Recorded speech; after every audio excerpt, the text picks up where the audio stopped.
and that's Bill Wolford, who has shared some very powerful poetry with us during his open mic sessions. So Bill's been a regular attendee at Writers Can Read for the past several years, regularly sharing his powerful poetry during the open mic portion of these events. This will be his first opportunity to serve as a featured reader, so please give him a warm welcome.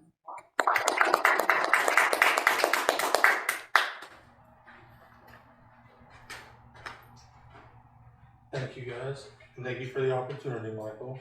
Oh, you're very welcome.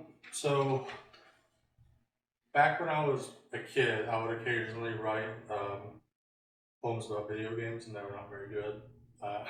They were very silly. But around 2015, my therapist and I were talking, and I always liked to write. And he said he thought it would be a good idea for me to write a book to prove to myself that I can finish something. And I've written a very short book of almost flash fiction, short stories, and then I have 2 books of poems, and then these are poems that will hopefully be in another book at some point in the future. The first one is called Ode to the Blood We Left on the Floor, ending in the realization that we must all grow up. And it's by after a poet named Hanif Abdurraqib, who's from Columbus, fantastic poet. He is the editor for Button Poetry, and he has written a lot of really great lyrical essays. The band on the stage in front of us plays their set, and we're in the pit, pushing each other around, dancing, swinging our fists like sledgehammers, hoping to break the air of anger that permeates the building. A stray fist strikes me in the head, but I shrug it off, acknowledge the pain with a grin, acknowledge that the fist could never hurt as much as the pain that growing up brings. The kid who hit me nods, silently apologizing, and I nod back, letting him know that it's all right, letting him know that retaliation is not coming. I will not hit him back because I am not just here for the music, I am here for the pain. Here for the brotherhood of broken hearts that parades through the circle pit in the guise of wanting to swing their fists and kick their legs to the music. We sing along or scream along for the half hour that the band plays. We fray our vocal cords, slam into each other over and over. We are too young and too dumb to know that some of our bones will become weak early, too young to know that some of us will find the caskets we have so often longed for, too young to know that when all is said and done, this show in the middle of the week, in a small room full of lamps that we will eventually break, will only dull the pain, not erase it. After the half hour is up, and the band has played an encore, thanks to a chorus of pleading voices and gnashing teeth, the last note rings through the speakers and the show is over. The band walks off stage, we all walk to our cars, drenched in sweat, covered in fist-sized bruises, our eyes swollen, and we look at each other. Just look, because the summer is almost over, and for many of us, so too is childhood.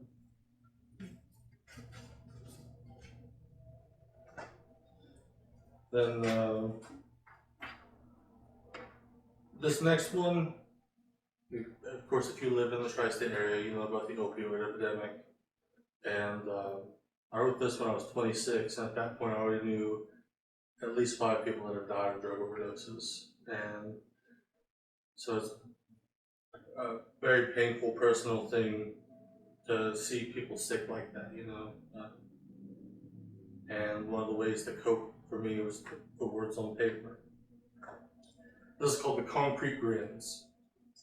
There comes a point in your life when the meaning of the word goodbye changes. I am 26 now, and I do not say goodbye without good reason. There was a time when air was just air, and breath was just breath, and tomorrow was a guarantee. But there will come a time when someone you love takes their last breath, and from that day forward, every time you see someone you love sleeping, you will watch for their chest to rise and fall. You will lean close enough to feel their warm breath blow against your ear. The movement and the heat, a sign that today will not leave the heartbeat. Once you have said goodbye to someone for the last time, you will never want to do it again. I often find myself thinking about how they say if you drive out of the town I grew up in and you look at it from a distance, you can start to see the city limits grin, the concrete and the steel beams of the old buildings bending just enough to make those who do not know better think that this town has a smiling mouth. But calling something a mouth is to imply that it exists for a purpose other than to swallow you whole. Once you've lived here as long as I have, you learn the difference between a mouth and a maw. I have had so many of my friends tell me not to be sad, that I have a lot going for me, but I am not sure they know what it is like to have a graveyard for a heart, to bury those who you love under soil, to pack the memories of them in your chest so tightly that you could not dig them out even if you tried. My friends keep telling me how much more fun life is when you smile, that it takes more muscles to frown than to smile, that even if you're faking it, there are chemical benefits. Just try it, they say. What could it hurt? And though I want to believe it will help, I still only smile when there is a good reason for it. They do not know how many times I have looked at our town smiling. They do not know that I have stared long enough to see that its teeth are not made of bone. They are made of dirty needles, the sharp points hungry for blood. My friends tell me how great my laugh is, that they wish they could hear it more. That laughter is the best medicine, and maybe I should watch a comedy special to cheer myself up. They do not know how many times I've knelt on the sidewalk, how many times I have begged and pleaded for the concrete to stop opening up and swallowing my friends whole.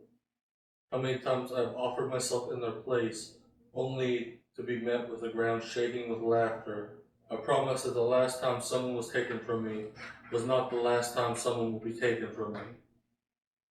I only laugh when there's a good reason to.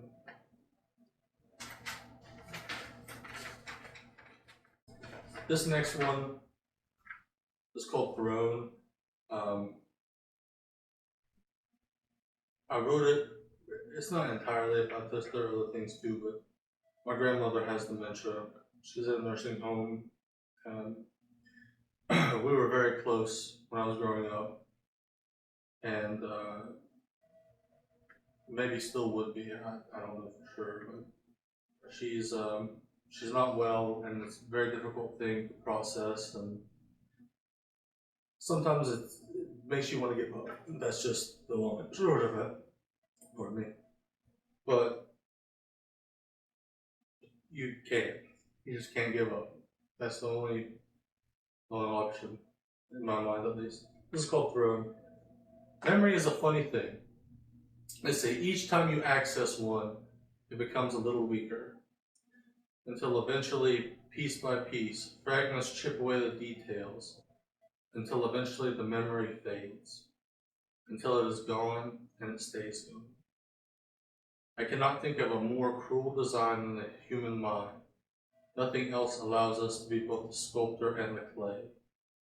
We can weave miracles born from imagination, create technology straight from a science fiction novel, but what we cannot do is stop the flow of time.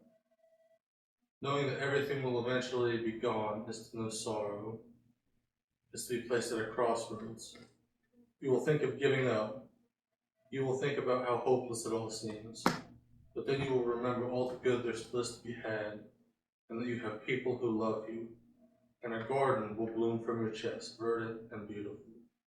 You will replace all the windows in your house with stained glass portraits of the best times you have had with the best people you know. You will build and build and build, even if you know one day it will all crumble, because you know it is better to sit amongst the rubble of what you have lost than to have never known a place that feels like home.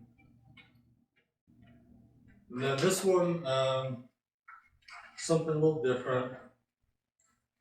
I'm a big music fan. I'm a, Pup Hat on. They're one of my favorite bands. And then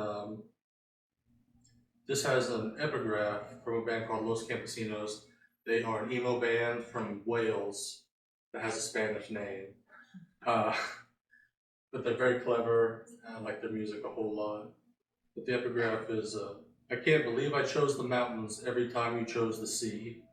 And that's from their song Coda, a burn scar in the shape of the Sooner State. The ebb seems distant.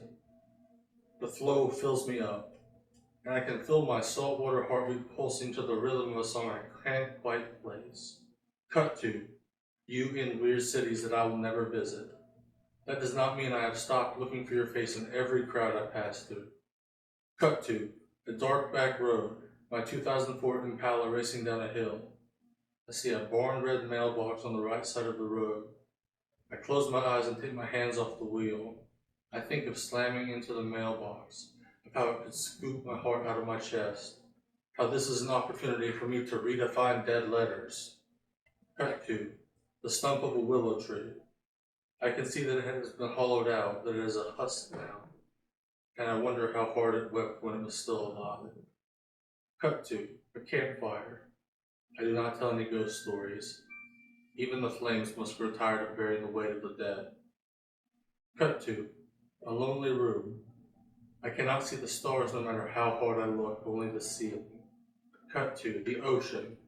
I feel the ocean that I am carrying rush from my body.